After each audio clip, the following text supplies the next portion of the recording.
Donc, je suis dans la société ABM, à laquelle je participe depuis 1991, date de sa création. ABM, Associated Business Machines, est une émanation d'IBM, dont elle est en fait la reprise de la filiale. Elle est devenue filiale, elle est la reprise de l'agence commerciale qui couvrait l'ouest de l'Afrique de l'Ouest. ABM est né en 1991 quand IBM a décidé de revoir ses schémas de couverture mondiaux, et nous, en tant que personnel de l'entreprise, nous avons fait le choix de proposer le deal de reprendre l'activité. Il s'agit donc d'une reprise d'activité d'entreprise par ses salariés. Nous avons repris le deal de relancer l'activité d'IBM dans la région depuis 1991 avec pas mal de succès finalement, puisque depuis ces années-là, nous restons numéro 1 de l'informatique dans l'ouest de l'Afrique de l'Ouest. Alors quand je dis l'ouest de l'Afrique de l'Ouest, ça couvre 7 pays à partir de Dakar, qui est notre siège principal, et nous allons sur le Mali et la Guinée, où nous avons ouvert 2 filiales que je dirige, et les autres pays de la région, la Mauritanie, la Gambie, la Guinée-Bissau, les îles du Cap-Vert, oui, je pense que j'ai dit le tout, et que nous couvrons donc à partir de Dakar, principalement. Notre activité reste le même schéma d'activité qu'IBM, c'est-à-dire la vente, le support, la maintenance et la promotion de tous les outils de traitement de l'information. Il s'y a rajouté beaucoup d'autres outils, tels que les télécommunications, les outils liés au contrôle, à la maîtrise, au middleware de l'environnement informatique. Nous sommes en train de développer aussi des côtés software applicatifs, pour lesquels nous sommes en fait pas tant des créateurs que des représentants des plateformes de relais de grands groupes mondiaux, américains, marocains pour beaucoup. Nous avons de ce fait-là une couverture sur une grande quantité de produits qui vont des ordinateurs au switch réseau, en passant par les outils de distributeurs, les distributeurs de billets, les machines d'impression, les systèmes d'impression Xerox et autres marques que nous représentons de façon assez large. Au sein du groupe ABM, je gère actuellement l'activité hors Sénégal. Ce que nous appelons globalement, nous, les territoires extérieurs. Ça peut paraître un peu large, mais en fait, c'est tout ce qui n'est pas intérieur au Sénégal, c'est-à-dire les ventes et le support de toutes nos activités dans les pays voisins. Et j'assure spécifiquement la direction générale des 2 filiales que nous avons créées, ABM Mali et ABM Guinée. Je suis donc administrateur, directeur général de ces 2 sociétés. Ce qui m'amène à avoir une activité, je dirais, kilométrique assez large, et qui me fait peu de présence à Dakar comme il se doit quand on doit couvrir ces pays.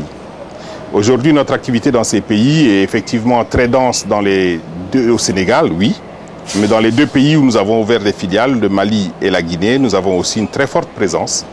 La Mauritanie est le 3e pays de présence où nous avons quand même une présence assez forte dans les ordinateurs essentiellement, et où nous commençons à poindre dans les réseaux. La Gambie est une prolongation naturelle du Sénégal sur le plan économique. Nous avons aussi quelques implantations. Les autres pays, Guinée-Bissau, île du Cap-Vert, j'avoue que là, nous sommes beaucoup plus en mode démarrage depuis quelques années. On a quelques clients que nous maintenons avec beaucoup de zèle. Mais ça est en train de frémir, et cet après-midi même, j'étais en train de signer un contrat pour la Guinée-Bissau. Donc, il faut croire que les choses vont redémarrer dans ces pays. Nous pensons pouvoir maintenir ce rang. Dans ces pays, nous sommes aussi, je pense, numéro 1, sauf peut-être au Mali où nous sommes un peu chahutés. Mais dans les autres pays, je pense que nous avons le rang de numéro 1 et nous pensons pouvoir les y maintenir et développer, pourquoi pas. L'informatique reste un créneau difficile, bien sûr, mais nous pensons pouvoir tirer notre épingle du jeu. On a beaucoup de compétences et de savoir-faire national et local. L'ISTOM, pour moi, a été un différenciant extraordinaire. Les informaticiens, il y en a beaucoup. Nous savons faire tous notre métier d'informaticien. Très peu d'informaticiens ou de gens dans ce métier connaissent le métier des clients. L'ISTOM, par l'ouverture que ça donne sur les différents métiers que nous avons rencontrés dans notre formation, permet d'avoir une écoute et une compréhension des demandes des clients qui est vraiment remarquable et le client est immédiatement étonné de cette différence. Moi, ça me sert énormément, ça me permet de comprendre la demande de mon client et de ne pas être simplement en mode réponse. Je peux alimenter la discussion et mon vécu d'histomien d'il y a presque 25 ans maintenant me reste très fort parce que quand on parle avec quelqu'un dans l'agroalimentaire, on sait de quoi il parle. Dans la banque, on sait de quoi il parle. Dans le transit, on sait de quoi il parle. Nous avons une compétence acquise très large dont on ne se rend compte à la limite que quand on est en contact de l'utilisateur qui lui parle de son métier. On a les réponses, on sait de quoi il parle. Et on lui répond et on alimente et on devient partie prenante, partenaire et non simplement fournisseur de boîtes ou de programmes. En cela, l'ISTOM, je crois, a joué un rôle essentiel dans mon rôle actuel dans l'entreprise et dans l'acceptation que mes clients ont de moi dans le business au quotidien. La nature internationale de mon job dans un pays, dans un environnement aussi sous-développé, amène des situations assez paradoxales. Je dirige une aire géographique extrêmement large, dans laquelle nous sommes dans un schéma d'activités extrêmement modernes, les nouvelles technologies, et avec un environnement très difficile. J'ai des gens implantés au Mali, des équipes en Guinée, des clients en Mauritanie, des clients dans tous les autres pays que j'ai cités, et il me faut rester en contact permanent avec eux. Je me trouve donc dans un pays sous-développé à avoir un système de télécommunication et de téléentreprise permanente. Mon bureau, c'est en réalité mon micro-ordinateur connecté sur Internet. Je suis en plein dans un paradoxe où nous sommes au XXIe siècle, mais à fond, dans des pays extrêmement sous-développés. Cette problématique nous amène, nous, à réfléchir, en fait. On se rend compte que le gap technologique auquel tout le monde est confronté, il n'est pas si difficile que ça à franchir. Il faut de la volonté, il faut quelques outils. Une fois qu'on s'est donné les outils, une fois qu'on a la volonté et qu'on a la technicité, on n'est pas plus mal que quelqu'un qui est à Atlanta.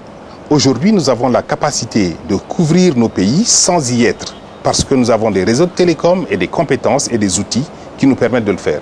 Ça nous permet d'avoir cette couverture géographique sans laquelle, je veux dire, notre existence même est remise en cause. Je pense donc que sous-développement, oui, moyen de rattraper aussi.